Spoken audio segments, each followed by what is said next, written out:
Good afternoon, everybody. It's Lynn the Leather Bag Lady, and greetings from Shelburne, Ontario, Canada.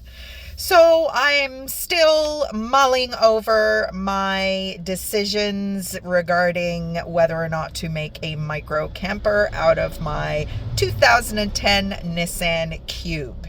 Now, some of the things that I've been thinking about, just how realistic it is to live in this vehicle. Now, I have been online. I have been YouTubing like crazy, following or watching people who are car camping and learning a lot about people who are car camping in vehicles even smaller than mine. Now, I think the benefit of my Cube is the headroom. Say that again. The headspace in this car is pretty unique. It is insane, and it's the same at the front as it is at the back. Now, this car has a barn-style door in the back, which is kind of interesting because I would be interested in either creating, making, buying a tent extension for the back of the vehicle. Now, that's not going to help me when I'm kind of camping in town or whatever. I've been looking at Starlink, but again, if I'm going to be mostly in town camping, and the reason I would be doing that is because I do plan on hosting pop-up shops for my leather bag reseller business. So I am the Leather Bag Lady. I have been a small business owner for the last 12 years, and my business of choice is reselling leather purses, wallets, change purses, belts, all things leather bags, book bags, business bags. Leatherbag-lady.com is my Shopify store. However, the recent postal strikes here in Ontario, Canada, albeit that they are over now, but I had to go back to work and could not sustain myself, used enough of the proceeds from my house sale in 2024 and didn't want to, waste it all completely. So I had to go back to work. And all of this has kind of gotten me to where I am now. So do I want to go out and buy a van without testing this lifestyle first? Not really. Did I even consider making a camper out of my car? Not even close. But I bought this car in October last year because my dear 2006 Pontiac Vibe bit the dust. It had over 500,000 kilometers on it. Pontiac Vibe, if you don't know, is essentially a Toyota Matrix, and we all know how reliable Toyotas are. This car had over 500,000 kilometers on it. It owed me nothing, and I really had hoped that it would stretch until this time so that I could jump straight into a van. I didn't want to put gas in a van over the winter. I didn't want to put snow tires on a van over the winter, because with my kind of vision of van life, car camping, whatever I'm going to decide to do ultimately, I'm not going to be doing it in the dead of winter, and I'm not going to be doing it in the heat of the summer. So I reckoned kind of from now until maybe the beginning of June, and from mid-September till the end of November, I would tackle the east side of, or the west side of Ontario, and then move to the east side in the fall so that I can kind of do the Kawarthas, all that kind of thing, and get the benefit of those beautiful fall colors. So that was my intention. But used vehicles, they are not affordable anymore. So for me to even get like a 2012, 2014 van of any sort, yes, there's cheap options. Absolutely they are. But I'm hoping to take this, whatever it is, to maybe Florida in the winter for a month or so. So I can't be driving around in any honest last legs vehicles. So, I'm looking at least between $12,000 to $15,000, which, it isn't a lot of money, but it's a lot of money for me. So I don't want to spend that money and then end up with, you know, a vehicle that I now have to sell on. So this Cube, I think I paid $4,200 for it. It is apparently very unique in that it is a 6-speed standard.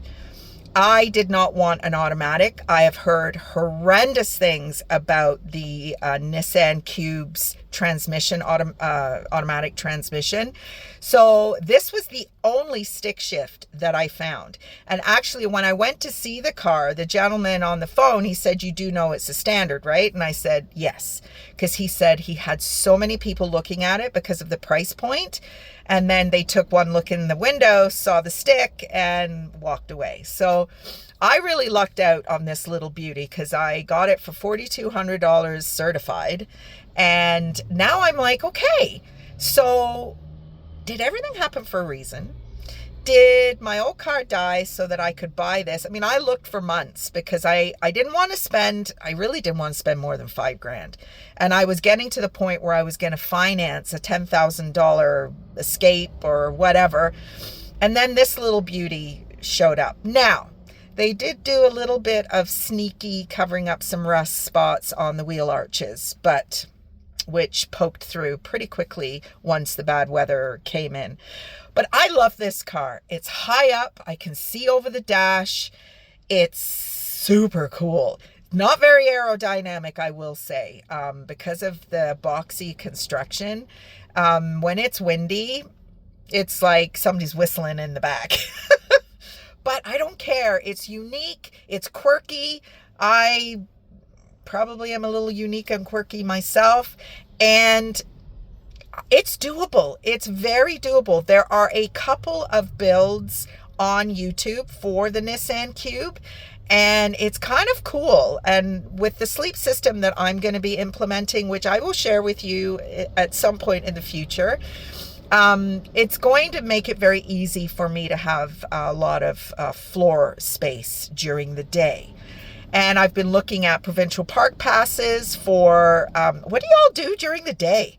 Like, I mean, if you are working remotely, fine. I mean, as I've just said, I have a small business. I'm a leather bag reseller, and I need to figure that out because I was going to go back to doing my pop-up shops, but I'm not sure I can carry all my setup equipment and everything I need. I don't know. I've still got to, until I actually do it, I'm not going to know. And the way I think about it is if I start out in a car, then a van's going to feel palatial. And I just don't, saying it and doing it are two different things. I mean, technically, I could take this to my mechanic, get him to take all the seats out this afternoon and be ready to throw my sleep system in it and go on the weekend. And that is, it's kind of scary actually, because, you know, you think about something forever, you overplan it, you overthink it. Thinking it does not mean you're doing it. And that comes for business and all kinds of things. So it is actually something that it's closer than it's ever been. And I think about spending the night out on the road. I don't know, like it scares me a little bit. Like, what do you have in your vehicle for protection? You know, I mean, if you're out in the woods, yeah, bear spray or whatever. But if you're in a Planet Fitness parking lot, like, what do you do? So I just got to do it. I've been looking at provincial park passes so that, you know, there's somewhere pretty to go and set up for the day. I'm, you know, as long as I've got my computer and, I mean, do I need Starlink? Do I need, I want to keep my financial footprint as small as possible because I do still have my trailer to pay for. My trailer will be my base. It's where, you know, my little car will be stored, my little Toyota Echo that I just had all refurbished last year. That's where that will be stored. It's where all my bags are stored. I've got probably over 1,000 bags in my attic room at the trailer. So that was $200 a month storage fee. And then if I had to store my little car, I mean, that would probably be close to $100 a month. So that's already $300 that I'm, putting into what I'm paying monthly for my trailer. And then I can kind of decide whether, I want to spend a week with actually being able to stand up or not. So I just got to do it. But I'm scared. I am scared. I will say, and I'm not really a scaredy cat, but it's been a dream for so long. Now that it's actually within reach, I'm trying not to chicken out. I really am. I can't believe I'm even saying this out loud, but I've thought about it. Like, holy shit, like this is happening.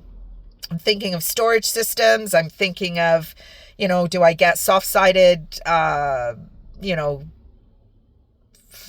clothes cubes? Do I get milk crates? Because the headroom is so awesome in this vehicle, like I could probably stack 3 milk crates, probably 3, 6, probably 9 of them, and just like zip tie them together or something, paint them funky colors.